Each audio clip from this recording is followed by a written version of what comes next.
The Phillies, Mets, and Braves are all significantly better this year than they were last season. My heart says the Mets are going to win, but my head says, put it in the box!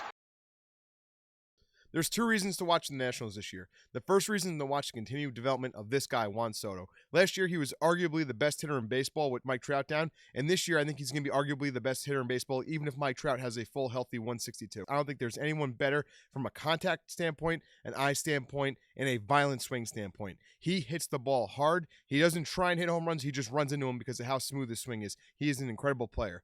The second reason to watch the Nats is the continued development of their young kids, specifically talking about Keibert Ruiz and Josiah Gray, who they got in the Trey Turner deal. These guys already shown some promise. Gray looked really good in his first start this year. He was a little bit sketchy at times last year, but it was also his first stint in the big leagues. Ruiz, on the other hand, the catcher, he's got a cannon. He's got a good glove. He can block the ball, and he's got a good swing, and he's a switch hitter. If he can get good plate approach down, he is going to be a monster, and there's no one better to learn from than Juan Soto, who was already on the team. The Nationals this year are all about building towards the future, but this year the Nationals have no chance of sniffing anything other than maybe 70 wins. Another young team in the division that I think has a little bit more to look forward to both this year and down the line is the Miami Marlins. Jazz Chisholm is going to have the spotlight for them all season long. He has some of the most swag I've ever seen out of a young player. He's got the crazy glove that everyone loves. It was all over Twitter. And he's also a really talented player. I mean, look at him turn on this Jacob deGrom fastball. There are guys that Jacob deGrom made look like they've never played baseball before who are 10-year vets. That was one of the most impressive at-bats of the season for me. Jazz has a bunch of talent. The real bright spot of the Miami Marlins, though, is their young pitching staff.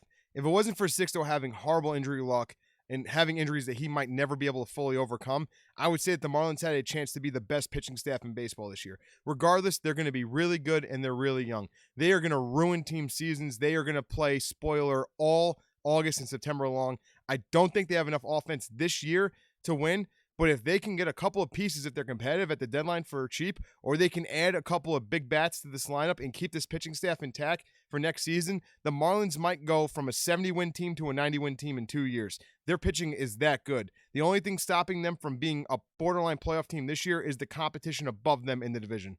The Phillies signing Kyle Schwarber and Nick Castellanos after the lockout ended completely changed their team. It transformed their talent, and it made them a legitimate playoff contender this season. Before those moves, I would have said you're crazy if you told me that you thought the Phillies were going to be a competitive team in the NL East. Those two guys are going to add so much offense to their team, but it still keeps one problem intact. The Phillies have almost no pitching behind this man, Zach Wheeler. I mean, hey, Aaron Nola, he's been very up and down his whole career. I don't view him as a consistently good pitcher, and I think that Suarez had a really lucky stretch last year. They're going to need to find some more depth. Hopefully, Gibson can pitch pretty well for them. They're going to need consistent 7-inning outings with 2 runs or less given up by these guys to consistently win games, especially against the Mets and the Braves, because their bullpen is one of the worst in the league. The Phillies have the best outfield offensively in baseball, in large part thanks to this man, Bryce Harper, who won the MVP last year. But when you look at what their team does overall, they can kind of start. They have absolutely no bullpen. They can hit, but boy, they can't field. And it is going to be a massive problem for them when it's coming down to the tight division games that are going to decide the race. When they're playing the Mets and the Braves, they are going to have a lot of balls bloop in their outfield that shouldn't bloop, and it is bound to cost them games, critical games that they're not going to be able to overcome in terms of division race. That's why I give them the clear number 3 spot in this division, above Miami and the Nats and below the Mets and the Braves. The Mets' entire attitude has been completely transformed by the new ownership and Steve Cohen. He has had the team for less than 2 calendar years, and in that time, he went out and made a trade that the old regime would have never done in going and getting Francisco Lindor. The biggest marker to me that he was completely different was at the deadline after knowing DeGrom got hurt. Instead of folding up the season and trading off rental pieces, he did the opposite. He went all in and let his GM go out and get Javi Baez to try and make a push. Now, while the team ultimately came up short, they went out and continued that momentum, that new we have to win mentality this offseason. When he went out and he paid Max Scherzer so much money that he couldn't turn him down to make him and DeGrom the best 1-2 in arguably the last 30 years that we've seen in Major League Baseball.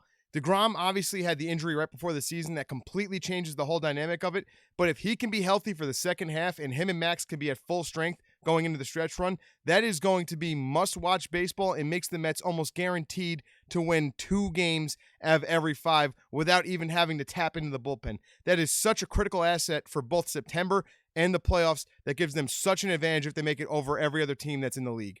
Couple that pitching with a bounce back year for guys like Dom Smith, potentially JD Davis, Jeff McNeil, the new additions in Eduardo Escobar and Mark Canha, and having Pete Alonso have the ability to play a little bit of first in DH.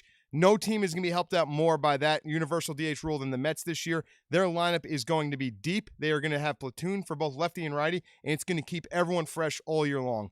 They are being overlooked for some reason. I don't know why. That whole same old Mets narrative is going to be completely blown out the window by the end of this year. They are a great baseball team. The Jacob deGrom injury is the only reason why this team might not win 100 games this year. Last but not least, the defending World Series champion, the Atlanta Braves. There was a good portion of the offseason where I thought they were just going to say, hey, we won last year, fans, that's good enough. We did everything we could. We went all out for that. Now we have to retool, and next year is going to be our year. Then they went out and made the crazy moves they did. We'll have to specifically view the Freddie Freeman and Matt Olson drama for what it was down the line some other time. But for now, that trade makes them better defensively in the immediate future. It gives them a little bit more power, but it also takes away a contact approach to their lineup. I thought the Braves would have had the perfect offensive setup if they kept Freeman, but they let him walk. Olson's a great replacement, though.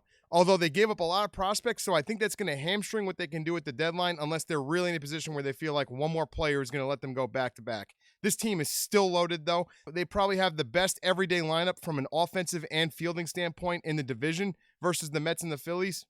And their pitching will be strong enough to win a lot of games. Charlie Morton's obviously the lead dog for that pitching staff. You also have Max Fried, who a lot of people are expecting good things from. I think he's a little bit overrated personally, but at worst case scenario, he's a solid 2/3 in that area. Ian Anderson, if he continues to develop, and if Kyle Wright's serviceable, they have a really solid 1 through 4 if that's the scenario. And if Mike Soroka can give them anything, even if he's a fraction of what the pitcher he once was, he's a decent 5. So their starting pitching is deep. Their bullpen is okay. They did solidify it with a couple of moves late in spring.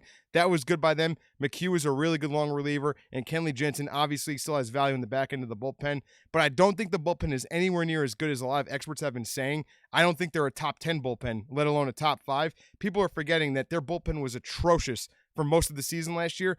Like a hot goalie can lead you to a Stanley Cup Finals in the NHL, their bullpen, which was bad all year, just happened to get hot towards the end of the season, and then through the playoffs, they continued the performance. People were waiting for it to fall off against the Dodgers and the Astros. It never did, and that's the real reason why they won the World Series. We'll see this year. Maybe the bullpen just gets some new confidence. Maybe they pitch well. They build off of that. It wouldn't shock me if they're good. It wouldn't shock me if they're great, and it wouldn't shock me if they're terrible, because bullpen is always the biggest wild card when diagnosing a team's season in predictions for the MLB.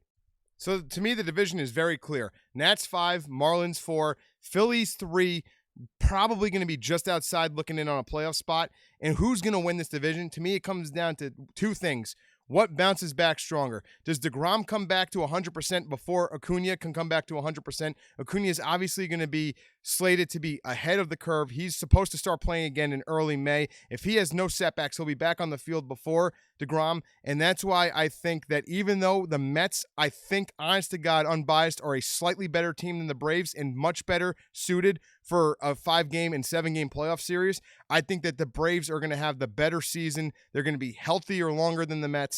I think that their lineup is just going to overwhelm teams on a day in and day out basis. They're just going to win those crucial games, and the Mets are going to miss DeGrom for the first 2 months. I think that's why the Braves are going to win this division with about 94, 95 wins. I think the Mets are going to get 92 to 93. It's just going to be too hard when you got a lot of games without off days to replace what DeGrom does and what DeGrom would bring in those spots. Also, he's going to have to come up to full strength, so we might not be able to see DeGrom even fully going until after the All-Star break. That's going to be the biggest reason why the Mets don't win this division. The Phillies are also going to be much better, though. I think they're going to win around 85, 86 games. That might be good enough to get them into one of the last wild card spots. So this is a stacked division, and they are going to have at least 2 playoff teams out of here. But that will do it for the NL East and this video. If you guys enjoyed it, hit the like button and hit the sub button. We got the AL East breakdown coming down next, and then we're going to do the overall playoff picture. Plus, we got plenty of sports talk here, so if you're all into that, sub to the channel. I appreciate you guys. Thank you for watching. I'll catch you in the next one. Have a good one. Stay safe.